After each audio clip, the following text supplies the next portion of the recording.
ఈరోజు నుంచి వాకింగ్ అయితే స్టార్ట్ చేస్తున్నా. ఎందుకంటే మన ఫ్యూచర్ రైడింగ్స్ కోసం అయితే మా డెస్టినేషన్ చాలా పెద్దగా ఉన్నాయి. సో వాటి కోసం అయితే మనం బరువు తగ్గాల్సింది. అండ్ ఈ మధ్యలో ఒక హెల్త్ ప్రాబ్లం కూడా వచ్చింది. అదొక రీజన్ మనకి. ఈ బిర్యానీలు రోడ్ల మీద బోండాలు తింటప్పుడు ఎంత ఆనందంగా ఉందో ఇప్పుడు నడుస్తుంటే అంతే బాధగా ఉంది.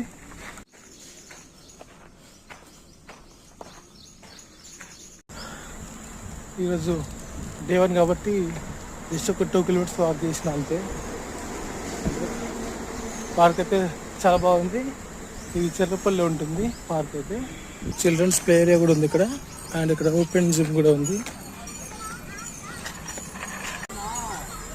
2 కిలోమీటర్స్ వాక్ చేసిన. అండ్ ఓపెన్ జిమ్లో కూడా కొంచెం పని తీసుకొని వెళ్ళిపోతున్నాను. ఎందుకంటే ఇవాళ ఒక రోజు ఎక్కువ చేసుకొని రేపు మళ్ళీ లేవలేదనుకో 1 lakhs ముగిసిపోతుంది అంతా.